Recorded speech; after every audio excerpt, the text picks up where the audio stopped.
is a green eggs and ham pizza with green pizza dough.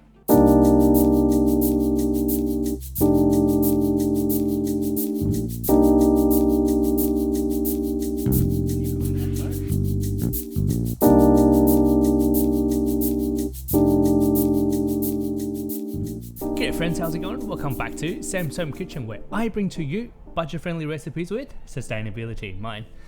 As the long-term followers like you guys, you will know my garden right now is going absolutely bonkers. I got so much silver beet in the garden that I want to use up as much as possible. So in that spirit, I'm going to use my silver beet similar to how I make siu mai the other day. So I'm going to use the leafy part and make some green dough. And when it comes to dough and food, I can't think of a better thing to make other than pizza. And my wife Meg had a great suggestion. Why do I make some green ham and egg? Green egg and ham?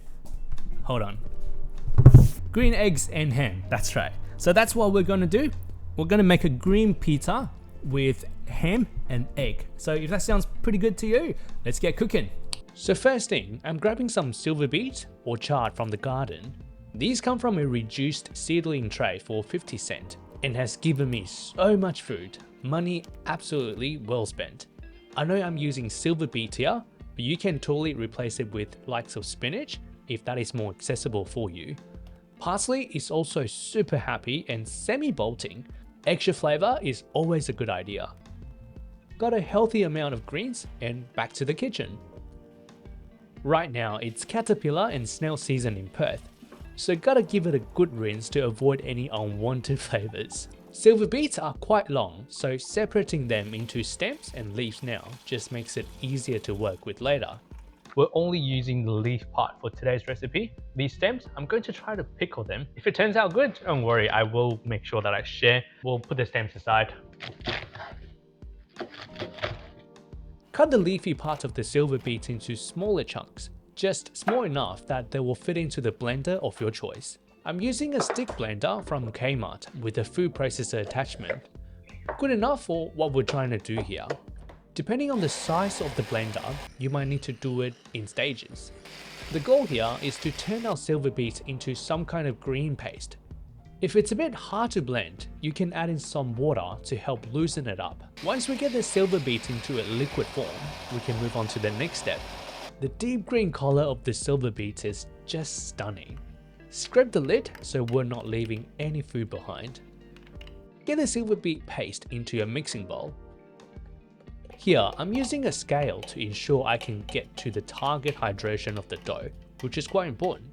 So here I have about 270 grams of our silver beet, 300 grams of bread flour. Bread flour has got a higher protein content, and that will help us with our pizza make it a little bit more glutinous, with better structure, bigger bubbles. Assuming there are 200 grams of liquid and 70 grams of fiber, I measured out 300 grams of flour for a 66% hydration dough. Just moist enough, but not too sticky. Good pinch of salt, about 8 grams. 5 grams of instant yeast. After all is in, give everything a mix to combine and start forming the dough. So it's kind of all come together. It is a bit sticky, which is a good thing. We want our pizza dough to be a little bit sticky with higher hydration. Every 15 to 20 minutes, come back and do a bit of a stretch and fold. Give it another 3 to 4 rounds to build up the strength to hold in air bubbles. So I mentioned earlier that we need to wait 20 minutes intervals for our stretch and fold. One thing I really like doing is using my smartwatch. Rather than having to reach my phone or have a dedicated kitchen timer that literally just does one job, setting the timer right on my wrist is a no-brainer. And when I'm sitting down to learn how to actually cook, the watch will let me know when it's time to attend the dough, so I don't have to constantly try to remember. So if you're a smartwatch manufacturer, feel free to contact me for a sponsorship. 15 minutes is up. If you make bread, feel free to skip this. I just want to show what stretch and fold means. Dampen our hand so it's less sticky, and we'll grab a corner of the dough and then fold it in. And then we're gonna do kind of all 4 corners. Do that. This is all passive time, doesn't really take a lot of effort. Put it back on and come back in 15 minutes.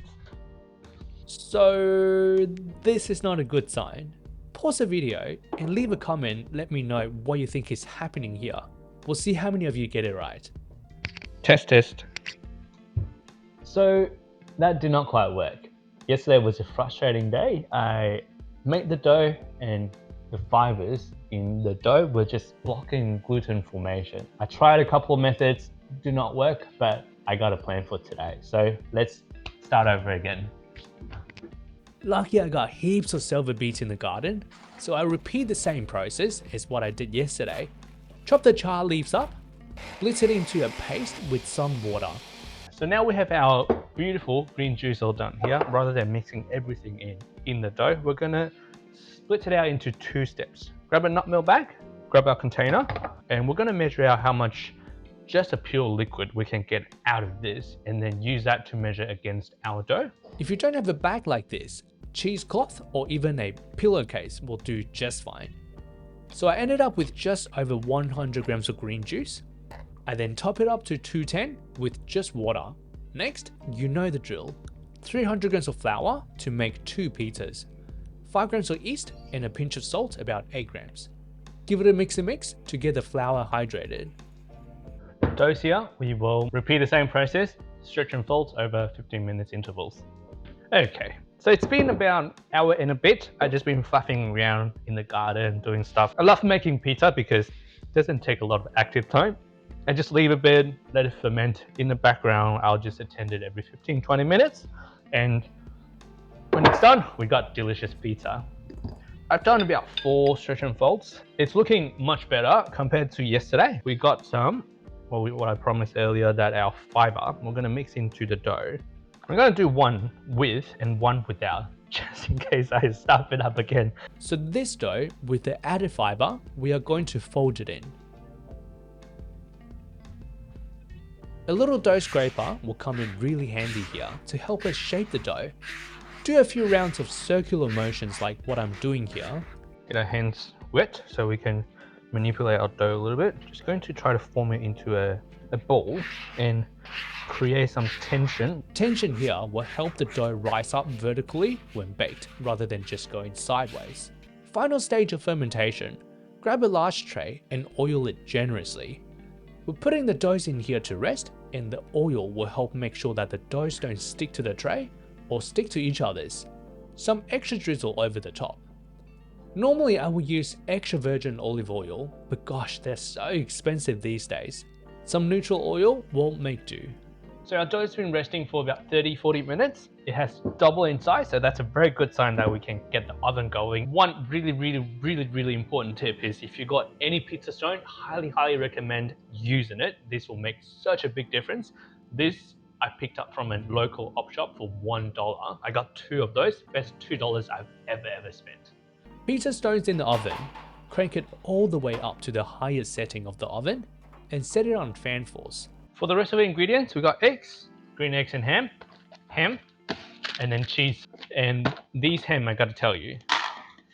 So you might be wondering why these are all like weird semicircle shapes. The reason being these are ham ends. Save so much money on these. These are at least half the price of the standard ham. Same flavor, save more money, why not? With our ham off cuts, cut them into strips and you don't even notice they're just cheap cuts. It's just such a great way to save a few bucks. And cheese?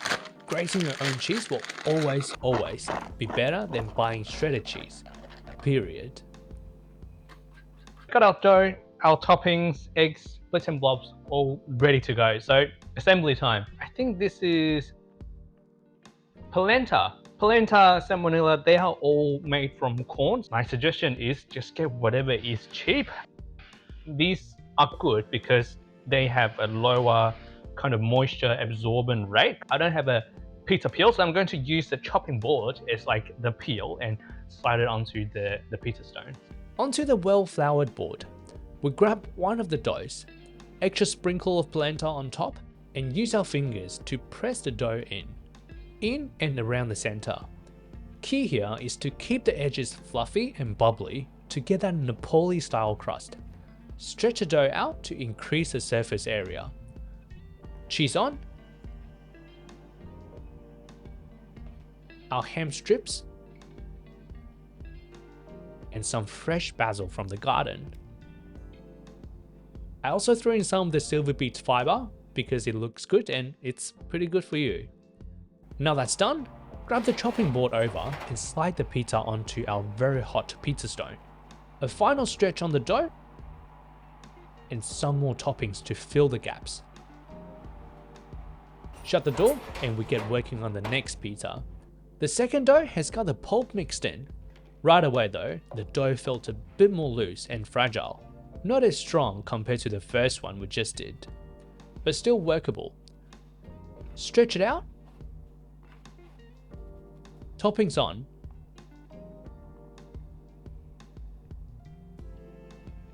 And onto the pizza stone. Don't forget about the final shaping, it's super important. Now both pizzas are in the oven, have them go in until the cheese is melted and turned golden brown. We got our green pizza with ham on top. What's missing to make it green eggs and ham? That's right, eggs. Carrying through the Aussie spirit, gotta crack an egg on the pizza. Break the yolk up to help it cook evenly. Back into the oven until eggs are all cooked through. And obviously, they're good to come out when the eggs are no longer runny. Look at the nice browning on the crust. Not too shabby for a crazy dough recipe. The cost breakdown is round the screen here. 2 pizzas cost me $1.83 to make. Alright, and there we have it. That is our green eggs and ham pizza all done right here. Going to dive in and just let you know how it's like.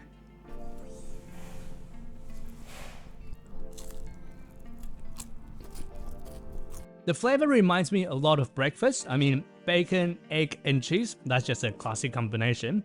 The purple color in the dough makes it really unique, and I went through about 3 iterations of the dough to get to this. I would say using the juice in the dough and exclude the fiber until the end is definitely the way to go. Next time if I'm making this again, I would actually add in a little bit of bicarbonated soda to adjust the pH. So if you're trying this at home, I think that will balance out the acidity from the silver beet and actually encourage the gluten formation even more.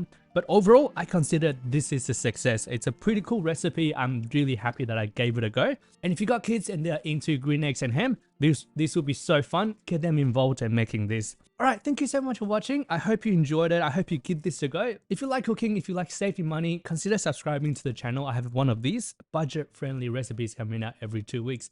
Thank you so much, and I will see you next time.